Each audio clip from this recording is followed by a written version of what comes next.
कहानी की शुरुआत चाइना और पश्चिमी देशों के बीच चल रही लड़ाई को दिखाते हुए होती है। ये लड़ाई इतनी बढ़ जाती है कि इस लड़ाई में काम आने वाले रिसोर्सेज की कमी पड़ने लग गई थी। वहीं लंदन की सैनिक सुरक्षा की टीम अपने नए एक्सपेरिमेंट्स के लिए बचे हुए रिसोर्सेज का इस्तेमाल करने लगी थी। इन रिसोर्सेज का इस्तेमाल करके मिलिट्री की टीम एक ऐसा आर्टिफिशियल ब्रेन बनाना चाहती थी जो मरे हुए सोल्जर्स को ठीक करके दोबारा जिंदा कर सकता था। और इस तरह ये लोग उन सैनिकों को एक नई जिंदगी देकर ऐसे मशीनी सोल्जर्स बना रहे थे जो उनके सारे ऑर्डर्स को बिना कोई सवाल किए माने, ताकि लड़ाई में उन मशीनी सोल्जर्स का इस्तेमाल करके दुश्मन का खात्मा किया जा सके। अब लंदन के इसी मिलिट्री बेस में डॉक्टर विंसेंट नाम का एक साइंटिस्ट था जो इस आर्टिफिशियल ब्रेन को सोल्जर्स में इम्प्लांट करता था। सबसे पहले डॉक्टर विंसेंट पॉल नाम के एक सोल्जर पर अपने बनाए हुए आर्टिफिशियल ब्रेन को इम्प्लांट करता है, जिससे पॉल जिंदा हो जाता है। असल में पॉल एक लड़ाई में 2 साल पहले मारा गया था।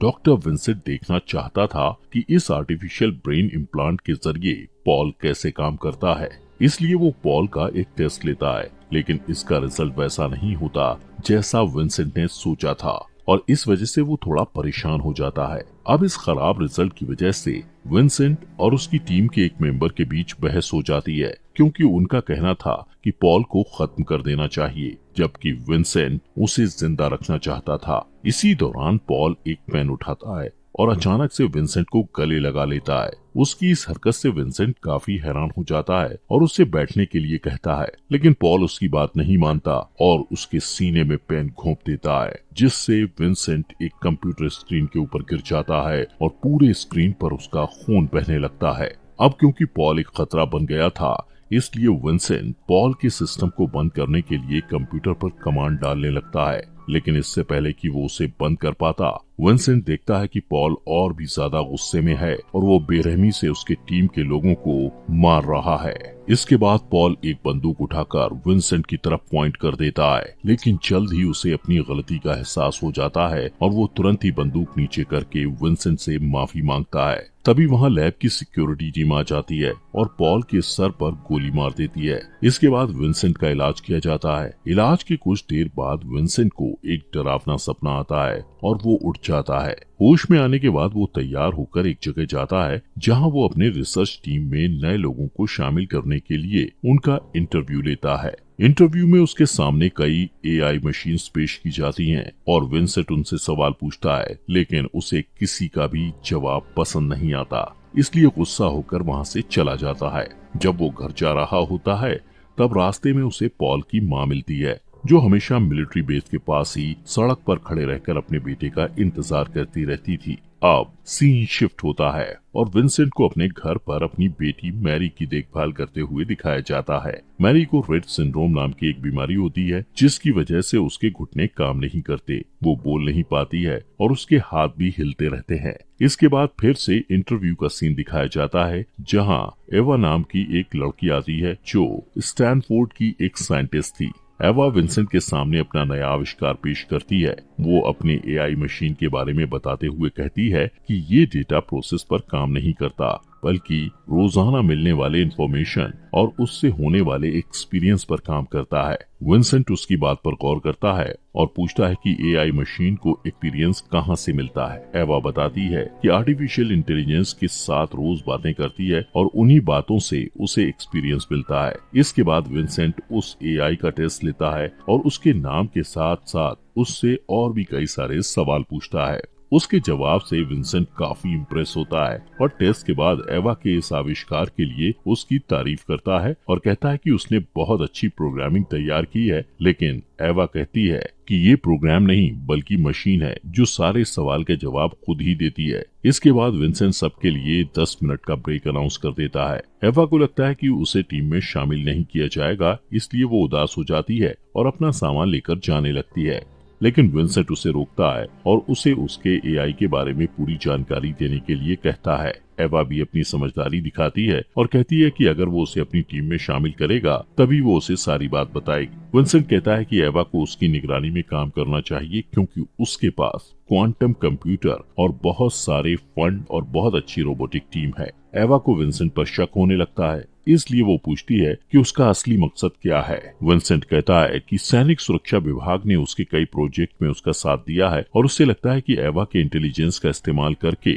वो रिसर्च को आगे बढ़ा सकता है। एवा विंसेंट की बात मानने से इनकार कर देती है और कहती है कि वो नहीं चाहती कि उसकी इस मशीन का इस्तेमाल सरकार के लिए हथियार बनाने में किया जाए। लेकिन विंसेंट कहता है कि वो हथियार नहीं बल्कि इंटेलिजेंट मशीन बनाने का काम करता है। इसके बाद विंसेंट वहाँ से चला जाता है। सीन शिफ्ट होता है और एवा को ड्राइव करते हुए दिखाया जाता है, जो जॉब के लिए मिलिट्री बेस में जा रही थी। लेकिन रास्ते में ही उसे पॉल की माँ मिलती है, जो उसके कार का दरवाजा खोल के कहती है कि उसका बेटा मिलिट्री वालों के पास है। उसकी इस हरकत से एवा डर जाती है और कहती है कि उसे इस बारे में कुछ मालूम नहीं। जब पॉल की माँ अजीब सा बर्ताव करने लगती है तो कुछ पुलिस वाले आकर उसे जबरदस्ती कार से निकालते हैं। एवा को पॉल की माँ के साथ उनका ये बर्ताव अच्छा नहीं लगता, इसलिए वो भी कार से बाहर आती है और उन्हें रोकने की कोशिश करती है। एवा के ऐसे बर्ताव के लिए एक पुलिस ऑफिसर उसे तुरंत अरेस्ट कर लेता है। इसके बाद विंसेंट पुलिस स्टेशन आकर एवा की बेल कराता है। वो उसका मजाक उड़ाते हुए कहता है कि वो अपने काम के पहले दिन ही अरेस्ट हो गई।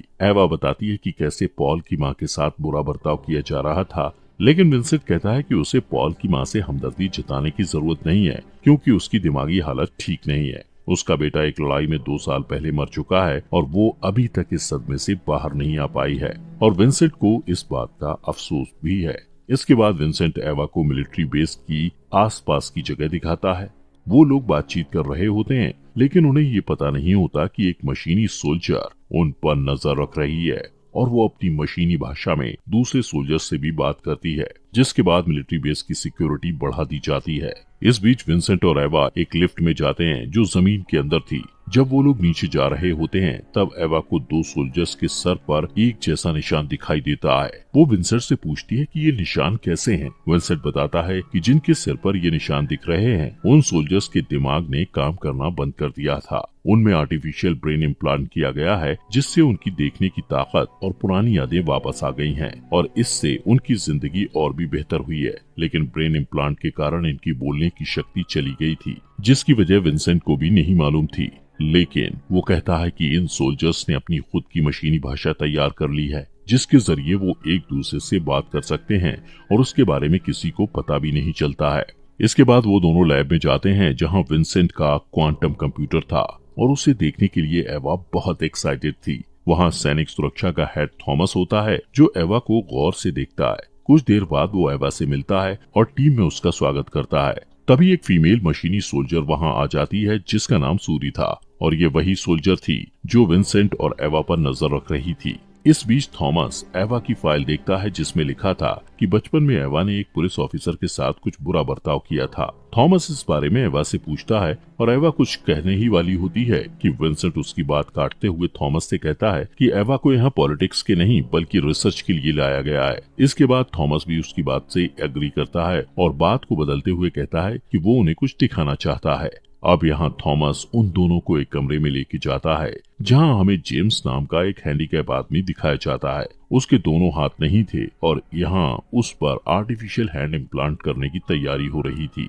यहाँ बताया जाता है कि ये आर्टिफिशियल हाथ सिल्क से बना है, जिस पर गोलियों और बम का भी कोई असर नहीं होता है। इस हाथ की एक ऐसी क्वालिटी थी कि वो किसी भी हाथ को टच करके उसके रंग रूप को अपना सकता था। ये सब देखकर एवा उससे पूछती है कि क्या वो लोग मशीनों को इंसानों की तरह बनाने की कोशिश कर रहे हैं। तो विंसेंट कहता है कि वो लोग इंसानों की तादाद को कम किए बिना ऐसी मशीन बना रहे हैं जो लोगों से बातचीत कर सकती है। इसके बाद जेम्स अपने हाथ की ताकत को आजमा कर देखता है और एवा जेम्स के हाथों की ताकत देखकर हैरान हो जाती है। अचानक जेम्स एवा से कहता है कि क्या वो उसे छूकर देख सकता है, क्योंकि वो फिर से किसी इंसान की स्किन को महसूस करना चाहता है। लेकिन विंसेंट ऐसा करने के लिए मना कर देता है, क्योंकि जेम्स के हाथ में इतनी ताकत थी कि वो एवा का हाथ तोड़ भी सकता था। लेकिन फिर भी एवा उसकी बात ना मानते हुए जेम्स के हाथ पर अपना हाथ रख देती है और जेम्स उसकी स्किन को महसूस करता है। इसके बाद जेम्स उसे घुमाते हुए बाकी सबसे दूर ले जाता है और उसके कान में कहता है कि उसे एवा की मदद चाहिए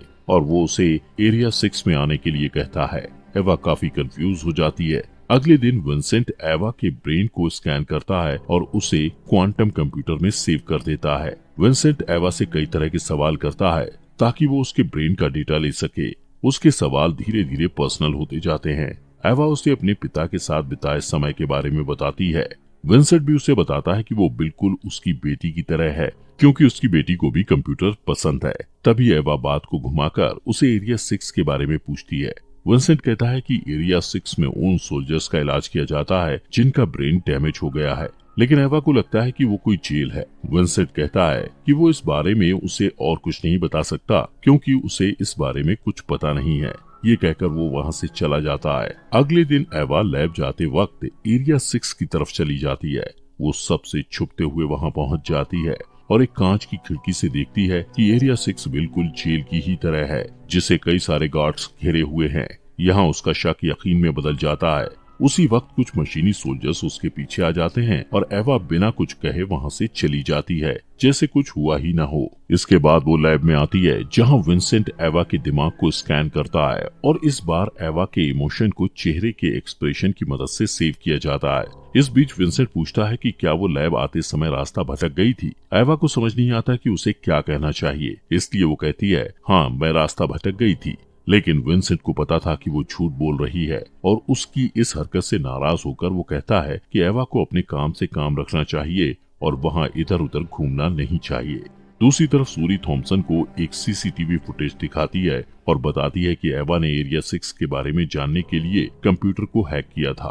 अगले दिन विंसेंट और एवा साथ मिलकर एक मशीन पर काम कर रहे होते हैं। ये मशीन सीधे एवा के दिमाग से जुड़ी हुई थी। इस बीच विंसेंट अपने बर्ताव के लिए एवा से माफी मांगता है।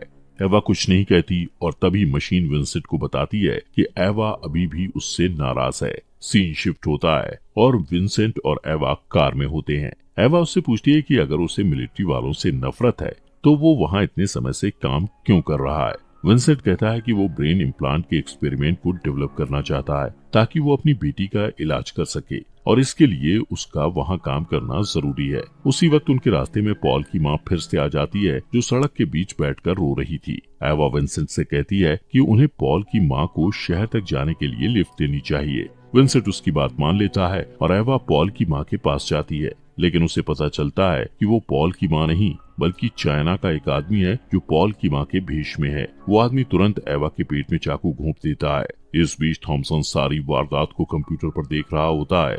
वो देखता है कि एवा तड़प रही है क्योंकि उस आदमी ने उसके सीने पर वार कर दिया था और वो एवा को मरने के लिए छोड़ देता है। अगले दिन थॉमसन विंसेंट के पास आता है और कहता है कि चाइना के लोग उनके रोबोटिक प्रोग्राम को हड़पना चाहते हैं और इसीलिए उन्होंने एवा की जान ली है। विंसेंट कहता है कि ऐसा नहीं है, क्योंकि अगर ऐसा होता तो वो लोग उसे भी जिंदा नहीं छोड़ते। थॉमसन कहता है कि उसकी किस्मत अच्छी थी, इसलिए वो बच गया। विंसेंट एवा की मौत से काफी दुखी था, इसलिए वो फैसला करता है कि वो एवा के स्कैन किए गए चेहरे और दिमाग का इस्तेमाल करके उसकी बनाई हुई एआई मशीन को उसके जैसा ही बना देगा। वो इस पर काम करना शुरू कर देता है और प्रोसेस पूरा होने के बाद विंसेंट मशीन की रस्सियों को खोलने वाला होता है कि तभी वो मशीन उसका हाथ पकड़ लेती है और उससे सूंघकर उसकी तारीफ करती है। विंसेंट को समझ नहीं आता कि उसे क्या कहना चाहिए, इसलिए वो उसे शुक्रिया कहता है। मशीन कहती है कि अगर उसके अंदर इमोशंस नहीं होते तो विंसेंट का हाथ अब तक टूट चुका होता। इसके बाद मशीन का टेस्ट शुरू होता है और विंसेंट उससे सवाल पूछता है। विंसेंट जब मशीन से उसकी पहली याद के बारे में पूछता है तो मशीन उसे अपनी माँ की यादों के बारे में बताती है। विंसेंट पूछता है कि क्या उसे उसकी माँ का चेहरा याद है। तब मशीन खुद को मॉनिटर में देखती है और अपने चेहरे की तरफ इशारा करके बताती है कि उसकी माँ का चेहरा उससे मिलता है। इस टेस्ट से वो लोग काफी खुश होते हैं और इसके बाद वो लोग मशीन के इमोशन का टेस्ट करते हैं। विंसेंट मशीन का इमोशन टेस्ट करने के लिए उसके चेहरे के सामने एक मकड़ी रख देता है, जिसके बाद मशीन जोर जोर से हिलने लगती है, लेकिन ऐसा गुस्से की वजह से नहीं बल्कि डर की वजह से होता है। इस प्रोसेस के बाद मशीन बार बार विंसेंट को शुक्रिया कहती है, क्योंकि उसने अपने आदमियों से कहकर मकड़ी को उसके चेहरे के सामने से हटवा दिया था। इस टेस्ट के रिजल्ट को देखकर विंसेंट को लगता है कि मशीन इंसानों की तरह बर्ताव कर रही है, इसलिए वो उस पर एक और टेस्ट करता है। अगले टेस्ट में मशीन एक कमरे में होती है और एक साइंटिस्ट उल्टे पांव चलते हुए उस मशीन की तरफ आता है और उसे देखकर मशीन उलझन में पड़ जाती है। उसे कुछ समझ नहीं आता। वो साइंटिस्ट एक डरावना मास्क पहने हुए था और जब वो मशीन की तरफ मुड़ता है तो उसे देखकर मशीन बहुत ज्यादा डर जाती है और तुरंत उस साइंटिस्ट के सिर के अंदर अपनी उंगलियां डाल देती है, जिससे वो वहीं मर जाता है। ये सब देखकर विंसेंट को मशीन पर बहुत गुस्सा आता है और वो मशीन पर सारा गुस्सा निकालता है। मशीन कहती है कि उसने जानबूझकर नहीं मारा और उसे नहीं पता था कि उस मुखौटे के पीछे वो आदमी है। वो अपनी गलती के लिए माफी मांगती है और अपना दुख जताने के कुछ समय बाद वो खुद को बंद कर देती है। इस घटना के बाद विंसेंट जेम्स से मिलने के लिए एरिया 6 में जाता है। यहाँ उसे पता चलता है कि ब्रेन इम्प्लांट के कारण जेम्स ने भी बोलने की शक्ति खो दी थी। इसके बाद भी विंसेंट उसे एवा की मौत के बारे में बताता है, लेकिन जब वो देखता है कि गार्ड उस पर नजर रखे हुए हैं तब वो वहाँ से चला जाता है। थोड़ी देर बाद सूरी जेम्स के पास आती है और उससे मशीनी भाषा में कुछ बात करती है। सीन शिफ्ट होता है और वापस लैब को दिखाया जाता है, जहाँ विंसेंट उस बंद पड़ी मशीन को चेक करता है और उस मशीन को ठीक करने की कोशिश करता है, लेकिन इसका कोई फायदा नहीं होता है। थोड़ी देर बाद सूरी देखती है कि विंसेंट लैब में नहीं है, इसलिए वो उसके लैब में जाती है और मशीन को पास से देखती है, लेकिन मशीन अचानक उसका हाथ पकड़ लेती है, जिससे सूरी डर जाती है। मशीन उससे मशीनी भाषा में बात करती है, जिसे देखकर ऐसा लगता है जैसे वो उसे डरा रही है या कुछ जरूरी बात बता रही है। अगले दिन जब विंसेंट लैब में आता है तो देखता है कि मशीन फिर से काम कर रही है और वो ये देखकर हैरान हो जाता है। उसी वक्त उसे मैरी के डॉक्टर का कॉल आता है और वो उसे बताते हैं कि मैरी की हालत बिगड़ रही है। विंसेंट बहुत घबरा जाता है और मशीन उसकी आवाज सुनकर समझ जाती है कि विंसेंट उदास है। विंसेंट उससे कहता है कि उसे अपनी बेटी को देखने के लिए जाना है। मशीन तुरंत उसका हाथ पकड़ लेती है और उसे अकेला छोड़ के जाने से मना करती है। विंसेंट अपना हाथ छुड़ाने की कोशिश करता है और जब मशीन को लगता है कि विंसेंट बहुत परेशान है तब वो उसका हाथ छोड़ देती है। विंसेंट उसे फटकारता है और कहता है कि वो हर चीज पाने के लिए लोगों के खिलाफ अपनी ताकत का इस्तेमाल करती है। ये कहकर वो हॉस्पिटल चला जाता है। मैरी का डॉक्टर उसे बताता है कि मैरी की हालत बहुत खराब है। ये बुरी खबर सुनने के बाद विंसेंट तुरंत अपनी बेटी से मिलने के लिए जाता है और उसके दिमाग और चेहरे को स्कैन कर लेता है। दूसरी तरफ लैब में थॉमसन मशीन के पास जाता है और उसे अपने सिस्टम में एक फाइल डाउनलोड करने के लिए कहता है और मशीन उसकी बात मान लेती है। जब वो फाइल डाउनलोड हो जाती है तो मशीन कई तरह की भाषा बोल पाती है और उसमें लड़ाई करने की भी खूबी आ जाती है। इसके बाद थॉमसन मशीन को एक कमरे में लेकर जाता है और उसे एक आदमी से मिलाता है। वो कहता है कि इस आदमी ने उसकी माँ को मारा है। वो मशीन को भड़काने की कोशिश करता है ताकि मशीन अपनी अच्छाई को भूल जाए। अगले दिन जब विंसेंट लैब में आता है तो वो मशीन को टेबल के नीचे बैठे हुए देखता है और उसका अजीब बर्ताव देखकर हैरान हो जाता है। मशीन अचानक बहुत सहम जाती है और विंसेंट को उसे बचाने के लिए कहती है। विंसेंट को ये नहीं पता होता कि उसके साथ क्या हुआ है, इसलिए वो उसे दिलासा देने की कोशिश करता है। फिर विंसेंट सीधे थॉमस के पास जाता है और उससे पूछता है कि उसने मशीन के साथ क्या किया है। थॉमसन कहता है कि उसने जो किया है वो उस मशीन के अस्तित्व के लिए जरूरी है। विंसेंट कहता है कि वो सिर्फ मशीनी सोल्जर नहीं बल्कि उससे भी बढ़कर है, क्योंकि वो इंसानों की तरह इमोशन को समझ सकती है। थॉमसन को इन बातों पर भरोसा नहीं होता और वो विंसेंट को चुनौती देते हुए कहता है कि जब तक वो ये साबित नहीं कर देता कि वो मशीन जिंदा है तब तक वो उस मशीन पर कोई एक्सपेरिमेंट नहीं कर सकता। इसके बाद विंसेंट मशीन के पास जाता है और थॉमसन के साथ हुई सारी बातों के बारे में उसे बताता है। थॉमसन के असली इरादे के बारे में जानने के बाद मशीन कहती है कि वो सब कुछ करेगी जो उसके लिए जरूरी होगा। तभी मैरी के डॉक्टर का कॉल आता है और वो विंसेंट को बताते हैं कि मैरी का ऑपरेशन फेल हो गया और वो मर चुकी है। विंसेंट सदमे में चला जाता है और गहरी सोच में डूब जाता है। इस बीच मशीन अनजाने में उसके लिए अपने प्यार का इजहार करती है। सीन शिफ्ट होता है और विंसेंट अपनी बेटी का अंतिम संस्कार करता है। इस बीच मशीन लैब में ही रहकर मिलिट्री की ट्रेनिंग पूरी करती है। मैरी के अंतिम संस्कार के अगले दिन विंसेंट वापस लैब आता है। इतने वक्त तक मिलिट्री में ना होने की वजह से उसे ऐसा लगता है कि वो अपना उद्देश्य खो चुका है। वो कुछ ढूंढ रहा होता है लेकिन उसे वो चीज नहीं मिलती। तभी मशीन वहां आती है और विंसेंट को कहती है कि अगर वो खोई हुई चीज को पाना चाहता है तो उसे उस चीज को पास से देखना होगा। उसकी बात मानकर विंसेंट अपनी एक तस्वीर क्वांटम कंप्यूटर पर देखता है। जब वो उसे पास से देखता है तो वो उसे मिल जाता है जो वो ढूंढ रहा था। वो तुरंत थॉमसन के पास जाता है और उसे अपनी नई खोज के बारे में बताता है और कहता है कि मशीन के प्रोग्राम में ऐसा चिप है जो उन्हें सोचने समझने की ताकत दे रहा है। थॉमसन कहता है कि यही वो चीज है जिसकी उन्हें जरूरत थी, क्योंकि सोचने समझने की ताकत की वजह से ही मशीन खुद अपना फैसला ले पा रही है। अब ये जानने के बाद थॉमसन विंसेंट से कहता है कि उसे वो चिप मशीन के प्रोग्राम से बाहर निकालना होगा। ये सुनकर विंसेंट हैरान हो जाता है और समझ जाता है कि थॉमसन उसकी रिसर्च का इस्तेमाल सिर्फ लड़ाई के लिए हथियार बनाने में करना चाहता है। विंसेंट को लगता है कि उसके साथ धोखा हुआ है, इसलिए वो ये बात मानने से इनकार कर देता है। इसके बाद थॉमसन उसे मैरी के दिमाग की आखिरी फाइल दिखाता है और उसके जरिए विंसेंट को ब्लैकमेल करते हुए कहता है अगर वो ऐसा नहीं करेगा तो वो उस फाइल को डिलीट कर देगा। विंसेंट के पास कोई और रास्ता नहीं था, इसलिए वो मशीन के पास जाता है और उससे कहता है कि वो उसे इंसान के बजाय मशीन बनाना चाहता है। वो कहता है कि ये वो नहीं करना चाहता है, लेकिन उसे ये करना पड़ेगा क्योंकि अगर उसने ऐसा नहीं किया तो वो अपनी बेटी को हमेशा के लिए खो देगा। मशीन विंसेंट से प्यार करती थी, इसलिए वो उसकी बेटी को बचाने के लिए खुद को सैक्रिफाइस करने के लिए तैयार हो जाती है। विंसेंट उसे ऑपरेशन रूम में लेकर जाता है और उसे आखिरी बार अलविदा कहता है। इसके बाद वो उसके दिमाग के इम्प्लांट में एक छेद कर देता है, लेकिन अचानक मशीन डरने लगती है और कहती है कि उसे मरने से डर लगता है। विंसेंट उससे बातें करते हुए उसका ध्यान बटाता है और उसके दिमाग से उस चिप को निकाल देता है जो उसे सचेत बनाती थी। उस चिप को निकालते ही मशीन अपनी जिंदगी खो देती है। इसके बाद विंसेंट थॉमसन के पास जाता है और कहता है कि ऑपरेशन पूरा हो गया है। थॉमसन खुश होता है, लेकिन वो उसे डबल क्रॉस कर देता है और बताता है कि उसने प्रोग्राम को सेव करने के लिए उसकी बेटी की फाइल मिटा दी है। इस बात से विंसेंट बहुत ज्यादा गुस्सा हो जाता है, लेकिन इससे पहले कि वो कुछ कर पाता, थॉमसन के आदमी उसे पकड़ ले जाते हैं। कुछ दिन बाद मशीन पूरी तरह मशीन बन गई और अब वो लड़ाई में भी एक्सपर्ट हो गई थी। अब थॉमसन उसका आखिरी टेस्ट करने वाला था। इस बीच सूरी और बाकी सोल्जर भी अपने किसी प्लान को अंजाम देने की तैयारी कर रहे थे, जिसका इंतजार उन्हें बहुत समय से था।